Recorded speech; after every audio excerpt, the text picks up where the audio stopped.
عرض کرنے لگے یا رسول اللہ گھوڑا کیا کہتا ہے؟ ہم نے تو آپ کے کہنے پہ اللہ پہ گواہی دے دی ہے، اب مجھے بتائیے میں نے اللہ سے ملنا میں کہاں جاؤں؟ آدم علیہ السلام نے اس کی مالک میں جو اوپر طواف کا مزہ مجھے ملتا تھا نا وہ زمین پر نہیں ہے۔ فرمایا بیت المعمور کے بالکل نیچے خانہ کعبہ تعمیر کرو، اس میں تم اور تمہاری اولاد عبادت کریں گے۔ محترم سامعین کرام، آج کل ایک بڑی جو میڈیا کا دور ہے اور سوشل میڈیا کی وجہ سے باتوں سے بات نکلتی ہے، اس میں ایک چیز وہ معاذ اللہ سنت کو، حدیث کو، نبی پاک کے طریقے کو نیچا دکھانا ہے۔ یہ بات بڑی خطرناک ہے۔ یاد رکھیے نبی پاک صلی اللہ تعالیٰ علیہ وسلم کی محبت، آپ کا طریقہ، آپ کی عزت، آپ کا ادب، یہ کور ہے۔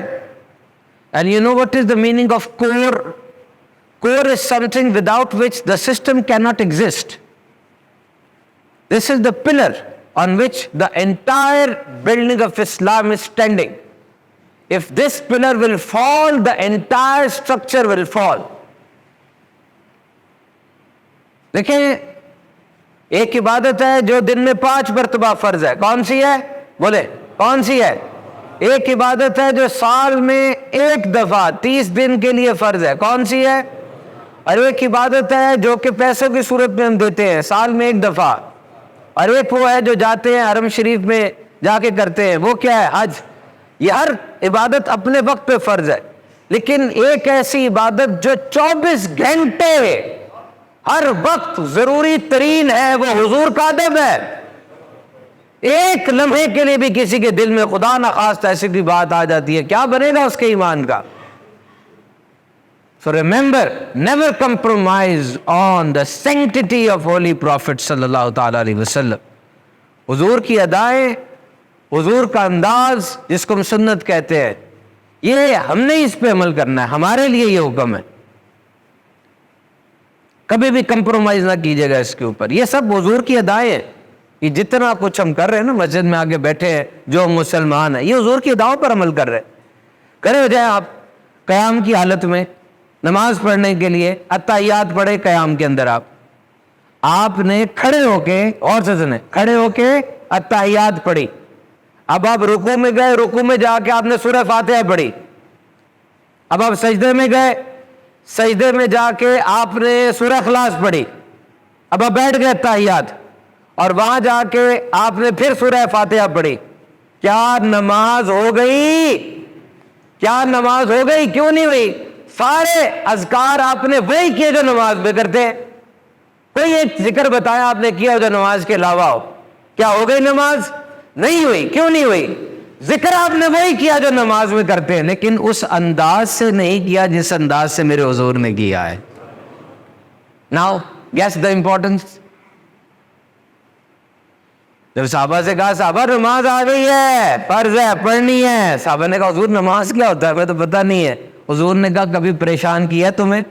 جو میں کر رہا ہوں اسی طرح کرتے چلے جاؤ، تمہاری نماز ہو جائے گی۔ This is very important. Never compromise on the sanctity of Holy Prophet صلی اللہ تعالیٰ علیہ وسلم۔ فرانس کے اندر ایک بہت بڑی اسلامک یونیورسٹی ہے، ہر بڑی یونیورسٹی میں اسلام چیئر موجود ہے۔ آپ میں جو سمجھتے ہیں وہ جا کے سرچ کریں۔ In every renowned university you will find the Department of Islam. Why? Islamic civilization, Islamic culture, Islamic knowledge, Islamic history, the golden age of Islam. They are studying it day and night. PhDs ہو رہی ہیں اس کے اوپر، کچھ تو ہوگا اس میں۔ اس بندے سے پوچھا تھا پاکستان کے ایک صحافی نے جا کے، یہ بتا اسلام پھیلتا چلا جا رہا ہے، 18 سال ہو گئے اس بندے نے، مسلمان نہیں ہوا تھا وہ، وہاں پہ اسلام پڑھا، اس نے پڑھا رہا تھا۔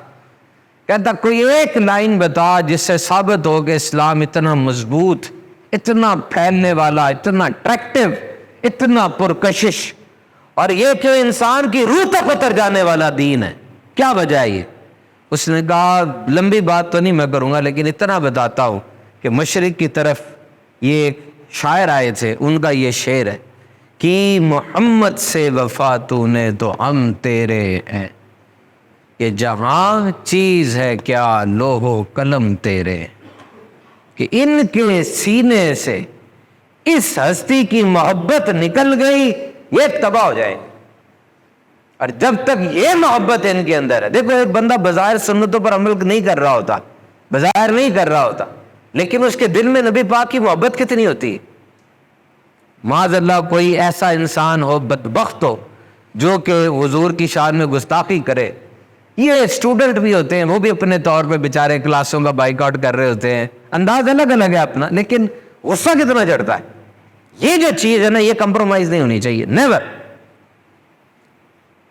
نبی پاک صلی اللہ تعالی علیہ وسلم سے محبت کا درس سب سے پہلے ہمیں صحابہ نے دیا. نبی پاک صلی اللہ علیہ وسلم جا رہے تھے بازار کے اندر، رستے میں ایک شخص ملا، اس کا نام سبا تھا، اس کے پاس ایک گھوڑا تھا. نبی پاک صلی اللہ علیہ وسلم کو گھوڑا پسند آ گیا، آپ نے بارگیننگ کی، گھوڑا خرید لیا. کہا گھوڑا مجھے پسند آ گیا، میری رکنا، میں گھر سے پیسے لے کر آتا ہوں. ادھر اس کو ٹھہرایا، حضور چلے گئے. گھر جا کے حضور پیسے لے کر آئے. اب پیچھے اس کو ایک اور گاہک ملا، وہ کہتا ہے یار گھوڑا بڑا اچھا، مجھے بیچ دے. کہا وہ تو میں مسلمانوں کے نبی کو بیچ چکا ہوں. کہا جھوٹ بول دینا، جھوٹ بول دینا، مجھے زیادہ میں بیچ دے. ان سے کہنا گواہ کوئی تھا؟ جب وہ کہیں گے گواہ نہیں تھا تو ویسے ہی سارا کام فارغ ہو جائے گا، تو مجھے بیچ دے. اس کو لالچ آ گئی، اس نے بات کر لی. جب نبی پاک صلی اللہ علیہ وسلم تشریف لائے، حضور نے کہا گھوڑا دے، یہ پیسے لے. کہا میں نے تو وہ گھوڑا بیچا ہی نہیں. نبی پاک صلی اللہ علیہ وسلم نے فرمایا تیرے سے بات ہوئی ہے، ابھی ڈیل ہوئی ہے. اب جب بات بڑھی تو لوگ اکٹھے ہونے لگے، ہجوم آ گیا. اب آپ کو پتا ہے ہجوم کا ایک پریشر ہوتا ہے. اب وہ نہیں چاہتا تھا بات ہجوم کے اندر جائے، کیونکہ اس کو پتا تھا کہ صادق بھی یہ ہے، امین بھی یہی ہے، کوئی ان کو تو کچھ کہے گا نہیں. وہ کہتا دیکھیے حضرت، آپ کی شریعت کے اندر اگر ایسا مسئلہ بن جائے، کوئی تنازع بن جائے بارگیننگ میں، سودے پہ، تو کیا ہوتا ہے؟ حضور نے فرمایا جو مدعی ہے، دعویٰ کرنے والا ہے، وہ گواہ لائے گا، اور دوسرا بندہ جو قسم اٹھائے گا. وہ کہتا ٹھیک ہے، پھر آپ دعویٰ کر رہے ہیں کہ آپ نے مجھ سے خریدا، گواہ لے کر آئے. اب تو خود تو وہ جھوٹ بول ہی چکا تھا، اس نے کہا میں تو قسم اٹھا لوں گا. اس سے پہلے کہ بات آگے بڑھتی، اسی مجمع میں حضرت خزیمہ رضی اللہ تعالیٰ عنہ موجود تھے. آپ نے کہا کیا بات ہے؟ گواہ چاہیے. میں گواہی دیتا ہوں کہ نبی پاک نے اتنی قیمت تو سے گھوڑا لیا ہے. اس نے کہا ٹھیک ہے. جب گواہی آ گئی، پیسے تو اس کو ملنے تھے جو کہ لیگل تھے، پیسے اس کو مل گئے. ہجوم چھٹنے لگا. نبی پاک نے بلایا خزیمہ کو، کہا ادھر آ خزیمہ، تو وہاں موجود ہی نہیں تھا، تو نے کیسے گواہی دے دی؟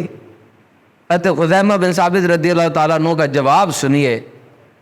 عرض کرنے لگے یا رسول اللہ، گھوڑا کیا کہتا ہے؟ ہم نے تو آپ کے کہنے پہ اللہ پہ گواہی دے دی ہے، ہم نے تو آپ کے کہنے پہ اللہ پہ گواہی دے دی ہے، یہ گھوڑا کیا کہتا ہے؟ نبی پاک نے فرمایا او جانے والے رک جاؤ، رک جاؤ. میری عدالت میں میری شریعت کے مطابق 2 بندوں کی گواہی ویلڈ ہوگی، لیکن اگر خزیمہ موجود ہے، اس اکیلے کی گواہی 2 کے برابر ہوگی. اب مجھے بتائیے، میں نے اللہ سے ملنا ہے، میں کہاں جاؤں؟ کہاں جاؤں؟ اوپر نکل جاؤں؟ کہاں تک جاؤں؟ دائیں جاؤں؟ مشرق جاؤں؟ کہاں جاؤں؟ میرا رب ہے، میں نے اس سے ملاقات کرنی، کہاں جاؤں؟ نیچے چلا جاؤ، ڈیپ ڈاؤن. دنیا کا سب سے گہرا مقام کون سا ہے؟ ماریانا ٹرینچ، چیلنجر. یہ ساؤتھ امریکہ کے پاس ہے ماریانا ٹرینچ، مور دین 36,000 ڈیپ ہے وہ. اور کولا ڈیپ ہول، یہ رشیا نے ایک سوراخ بنایا تھا کوئی ایکسپیریمنٹ کے لیے. وہ اتنا گہرا تھا، اتنا گہرا تھا کہ ماؤنٹ ایوریسٹ سے بھی زیادہ گہرا تھا وہ، اس کی اونچائی سے، اور ماریانا ٹرینچ سے بھی زیادہ گہرا تھا. بعد انہوں نے بھر دیا تھا اس کو، کوئی کا ایکسپیریمنٹ تھا. وہاں چلا جاؤ، مل جائے گا رب مجھے وہاں پہ. کہاں جاؤ؟ رب تعالیٰ قرآن میں فرماتا ہے پیارے، یہ میرے بندے تیرے پاس آ گئے، ان کو بتا دے رب دور نہیں، رب قریب ہے. یہ میرے بندے مجھے ڈھونڈتے ہوئے تیری بارگاہ میں آ گئے، ان کو بتا دے رب دور نہیں، رب قریب ہے. اور علماء اس کی تفسیر یوں فرماتے ہیں کہ ان کو کہہ دو کہ یہ جو آپ تک آ گئے اپنے رب تک آ گئے. ایک ہی رستہ ہے، صراط مستقیم ایک ہی ہے. یہ جو آپ کی بارگاہ میں آ گئے، یہ میری بارگاہ میں آ گئے. محترم سامعین اکرام، یہ نبی پاک صلی اللہ تعالی علیہ وسلم کی شان. فرمایا محبوب فرما دیجیے اگر تم اللہ کو دوست رکھتے ہو تو میرے فرما بردار بندے بن جاؤ، اللہ بھی تمہیں دوست رکھے گا. دراصل نبی پاک صلی اللہ علیہ وسلم قریش کی طرف گئے, انہوں نے خانہ کعبہ میں بت سجائے ہوئے تھے نئے نئے انداز سے. حضور نے فرمایا قسم ہے تم لوگوں نے اپنے باپ دادا کی عادت کو, ان کے طریقے کو چھوڑ دیا ہے. حضرت ابراہیم علیہ السلام, حضرت اسماعیل علیہ السلام کے طریقے کو تم نے چھوڑ دیا. وہ کہتے ہیں ہم تو بتوں کی پوجا اسی لیے کرتے ہیں کہ یہ اللہ تعالیٰ کے ہمیں قریب کر دیں گے, ہم اللہ کے زیادہ قریب ہو جائیں گے ان کو جب ہم ان کی پوجا کریں گے. تو نبی پاک صلی اللہ علیہ وسلم پہ یہ آیت نازل ہوئی کہ یاد رکھو حضور اکرم صلی اللہ علیہ وسلم کی اطاعت اور فرما برداری کے بغیر اللہ سے محبت کا دعویٰ جھوٹا ہے. تم 1 کروڑ مرتبہ لا الہ الا اللہ کہہ دو, دائرہ اسلام میں داخل نہیں ہو سکتے. ایک بار محمد رسول اللہ کہہ دو گے, کروڑ بار کلمہ بھی پورا ہو جائے گا, قبول بھی ہو جائے گا, تم دائرہ اسلام میں داخل ہو جاؤ گے. اس طرح مدینے کے یہودی کہا کرتے تھے ہم تو اللہ کے بیٹے ہیں, ہماری تو عبادت قبول ہی قبول ہے, ہمیں کون روکے گا. فرمایا نہیں, ایسا نہیں ہے. اب نبی پاک صلی اللہ علیہ وسلم کی شریعت پر عمل کرنا ضروری ہے. حضرت عمر فاروق اعظم نے کہا تھا نا, عرض کی تھی یا رسول اللہ یہ یہودی جو باتیں کرتے ہیں نا مجھے بڑی اچھی لگتی ہیں, ہم لکھ لیا کریں اس میں سے کچھ باتیں لکھ لیا کریں. پیارے آقا علیہ الصلوۃ والسلام نے ارشاد فرمایا میں تمہارے پاس روشن اور صاف شریعت لے کر آیا ہوں. اگر اس زمانے میں موسیٰ بھی حیات ہوتے تو میری شریعت پر چلے بغیر ان کے پاس کوئی چارہ نہیں تھا. مکمل ہے یہ, اٹس کمپلیٹ. میرے محترم سامعین اکرام, یاد رکھیے نبی پاک صلی اللہ علیہ وسلم کی اداؤں پر, ان کے طریقے پر عمل کرنا. صحابہ کرام ایسے عاشق تھے.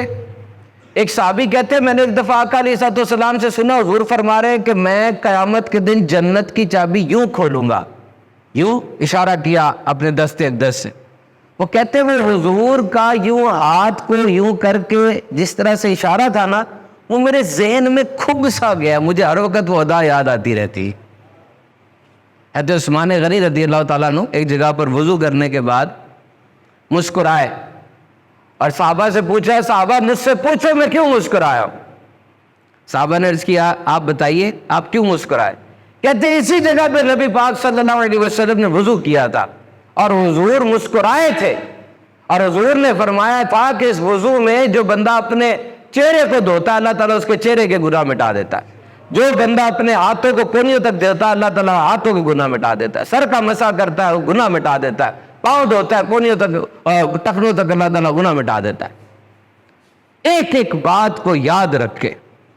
آج کل ایک عجیب سی بات آئی ہوئی, لوگ کہتے ہیں کہ جی ظاہر کو تبدیل کرنا ضروری نہیں ہے, باطن ہونا چاہیے. ایسے نہ کہا کرے.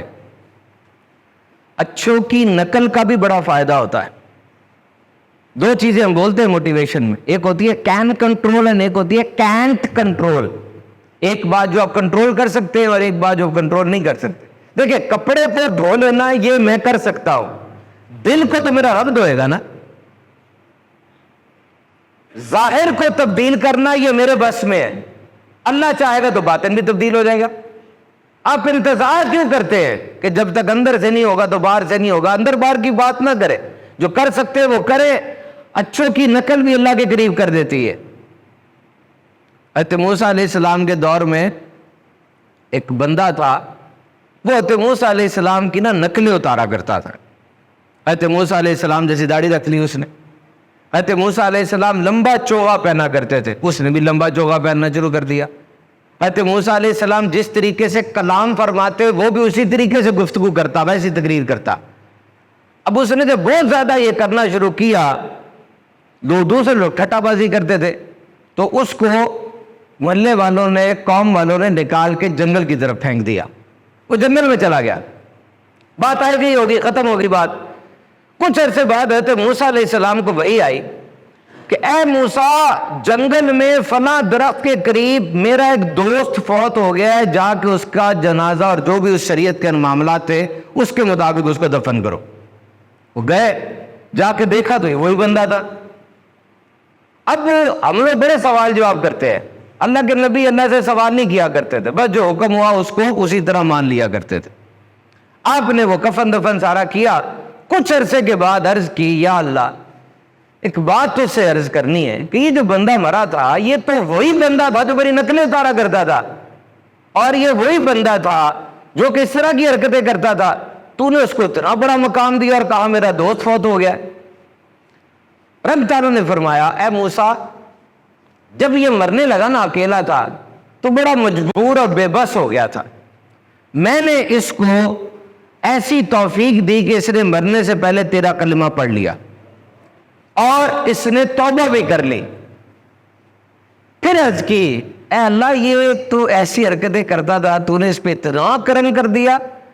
فرمایا بس جب یہ تیرے جیسا بن کے چلتا تھا نا ہمیں اچھا بڑا لگتا تھا، نقل مارتا تھا تو ہمیں اچھا بڑا لگتا تھا. تو نقل تو مارے. اللہ تعالیٰ کو کھانے کا کون سا طریقہ پسند ہے؟ وہ طریقہ جو نبی پاک کا ہے نا وہ اللہ کو کھانے کا پسند ہے. اللہ تعالیٰ کو سونے کا کون سا طریقہ پسند ہے؟ وہ طریقہ جو نبی پاک جس انداز سے سوئے ہے نا وہ طریقہ اللہ تعالیٰ کو بہت پسند ہے. کون سا لائف سٹائل ہے؟ نبی پاک کی زندگی کی ساری ترتیب آپ اٹھا کے دیکھ لیں، جو انداز زندگی حضور کا تھا، جس طریقے سے حضور نے زندگی کا انداز رکھا، وہ سارا انداز اللہ تعالیٰ کو بہت پسند ہے. اب دیکھیں یہ جو چھوٹے چھوٹے انداز اگر ہم دیکھتے چلے جائے، مسواک شریف نبی پاک نے بہت پسند فرمائی. جب آقا علیہ الصلوۃ والسلام کا وصال کا وقت تھا، آپ بی بی عائشہ صدیقہ رضی اللہ تعالیٰ عنہ کی گود میں آپ کا سر تھا، تو آپ نے دیکھا ایک صحابی وہ مسواک کر رہے ہیں. آپ نے ہاتھ سے اشارہ کیا، بی بی عائشہ صدیقہ رضی اللہ تعالیٰ عنہ نے فوراً پوچھا مسواک کرنی ہے؟ آپ نے فرمایا ہاں. تو ایک مسواک لی. اس حالت میں جب نبی پاک نے اس کو نرم کرنا چاہا تو ظاہری طور پہ بیماری کی کمزوری تھی تو نہ ہو سکا، تو آپ نے فرمایا کہ یہ مسواک مجھے خود نرم کر کے دو، اور اس زندگی کے ایام میں بھی آپ نے مسواک کو ترک نہیں کیا. حضرت خزیمہ کا ہی واقعہ ہے، کہتے کہ میں باہر کھڑا تو دیکھا سامنے سے نبی پاک صلی اللہ علیہ وسلم تشریف لے آئے. میں بڑا آگے سے میں نے سلام کیا، حضور فرمایا چل میرے ساتھ چلنا شروع کر دے. میں ساتھ چلنے لگا. حضور کے ہاتھ میں کوئی کینچی نما تیز دھار کی چیز تھی. آگے درخت کے پاس رکے، حضور نے 2 مسواکیں اتاری، ایک ٹیڑھی تھی ایک سیدھی تھی. تو میرا دل کیا کہ جو سیدھی مسواک ہے اچھی مسواک ہے وہ حضور لے لیں اور ٹیڑھی مجھے دے دیں.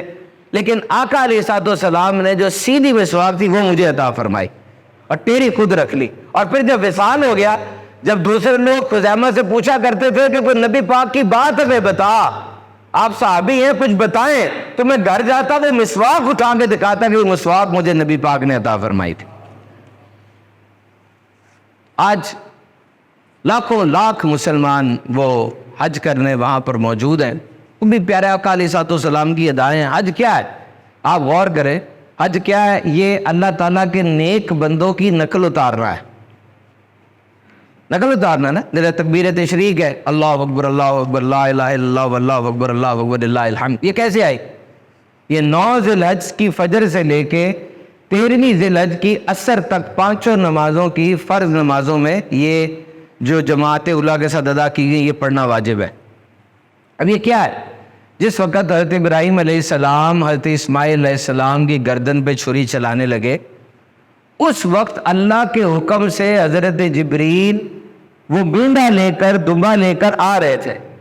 انہوں نے وہاں سے دیکھا کہ چھری چلانے لگے تو وہاں سے الرٹ کیا، بتایا، اطلاع دی اللہ اکبر کہ وہ چکنے ہو جائے، الرٹ ہو جائے. حضرت ابراہیم علیہ السلام نے جب دیکھا کہ مینڈا آ رہا ہے، ان کو فوراً پتہ چل گیا کہ قربانی قبول ہو گئی اور آزمائش کا وقت ختم ہو گیا ہے. انہوں نے خوشی سے آگے سے کہا لا الہ الا اللہ واللہ اکبر. اور جب یہ دونوں کی کنورسیشن حضرت اسماعیل علیہ السلام نے سنی، انہوں نے کہا اللہ اکبر وللہ الحمد. اللہ کے نیک بندوں کی ادائیں ہوئی. قیامت تک کتنے مرتبے پڑھتے ہیں؟ یہ اللہ کے نیک بندوں کی ادائیں. حضرت ابراہیم علیہ السلام نے حرم کعبہ بننے سے پہلے حج کر لیا تھا. یہ حضور کی بعثت سے 3000 سال پہلے پہلا حج ہوا ہے، کیونکہ خانہ کعبہ یہ علم و عرفان کا مرکز رہا ہے. ہمیں سب سے پہلی عمارت جو بنی وہ یہ خانہ کعبہ کی عمارت. جب حضرت آدم علیہ السلام کو اللہ تعالیٰ نے بنایا تو فرشتوں نے عرض کی مالک تو ہم تیری عبادت کے لیے کافی ہیں, یہ دنگا فساد کرے گا انسان زمین پہ جا کے. اللہ تعالیٰ نے فرمایا جو میں جانتا ہوں تم نہیں جانتے. فرشتے بہت شرمندہ ہوئی ہے سن کر, اور انہوں نے پھر عرش کا طواف کیا. تو اللہ تعالیٰ نے فرمایا, اللہ تعالیٰ کو یہ ادا پسند آئی, اللہ تعالیٰ نے عرش کے نیچے بیت المعمور ایک کعبہ بنایا فرشتوں کا, اور کہا اس کے گرد طواف کیا کرو. اور روزانہ 70,000 فرشتہ طواف کرتا ہے, جو ایک بار کر لیتا ہے پھر نہیں آتا. اور جب حضرت آدم علیہ السلام کو زمین پر بھیجا, حضرت آدم علیہ السلام نے عرض کی مالک میں جو اوپر طواف کا مزہ مجھے ملتا تھا نا وہ زمین پر نہیں ہے. فرمایا بیت المعمور کے بالکل نیچے خانہ کعبہ تعمیر کرو, اس میں تم اور تمہاری اولاد عبادت کریں گے. حضرت ابراہیم علیہ السلام نے پہلا حج کیا حضرت اسماعیل کے ساتھ اور قبیلہ جرہم کے لوگوں کے ساتھ.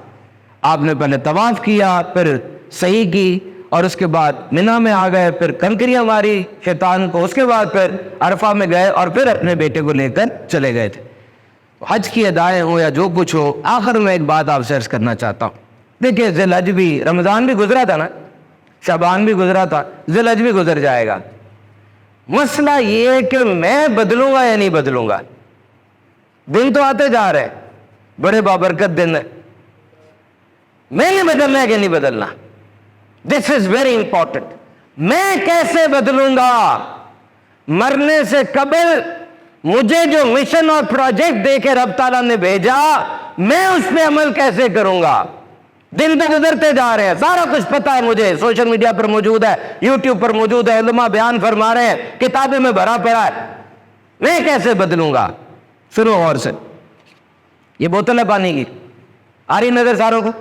پانی کی بوتل ہے, یہ پلاسٹک کی ہے. میں اسے کہتا ہوں بدل جا, بدل جا, پھول بن جا. ابھی تجھے پانی سے خالی کر کے باہر پھینک دیں گے. بدل جا, پھول بن جا. تو کسی امیر آدمی کے ڈرائنگ روم کے اندر پڑی ہوگی, کوئی اور صورت اختیار کر لے. تو کسی امیر آدمی کے ڈرائنگ روم میں پڑی ہوگی, بوتل نہ رہے. مانتی ہے یہ؟ 100 لیکچر دے رہا ہوں, اس کو نہیں مانتی. لیکن اگر میں اس کو ٹیمپریچر دوں, پولی ایتھیلین ٹیریفتھلیٹ, یہ ہوتا ہے, یہ پولی ایتھیلین ٹیریفتھلیٹ اس پلاسٹک کا نام ہے. 260 ڈگری میں پگھل جاتا ہے یہ. میں 260 ڈگری کا پریشر دوں اس کو, اتنا ٹیمپریچر دوں, یہ پگھل جائے گا. اب پگھل گیا, اب میں جو مرضی کر لوں, پھول بنا لوں, کچھ کر لوں. تو بدلنے کے لیے ٹیمپریچر چاہیے, ٹیمپریچر چاہیے. مصیبت کا, آزمائش کا, سخت محنت کا, دن رات جاگنے کا, ریاضتوں کا. اس ٹمپریچر کے بغیر, اس دباؤ کے بغیر کبھی بھی نہیں بدل سکو گے. یاد رکھ لو میری بات. کوئلہ ہوتا ہے, کاربن, لیکن زمین کی سختی کے اندر ہزاروں سال رہتا ہے. ٹمپریچر ہیرا بن جاتا ہے. یہ لکڑی ہے, کچھ بھی نہیں ہے. اس کو بسولے سے رگڑو, رندے سے چیرو, کیل ٹھوکو, اب یہ بڑا زبردست صوفہ بن کے تمہارے ڈائننگ روم میں آ جائے گی. قدرت کا اصول ہے. ٹمپریچر بڑھے گا, ریاضت, سخت محنت میں رہو گے تو اب تبدیل ہو جاؤ گے. تو تبدیل ہونا ہے, اٹھو, خود سے کوشش کرو.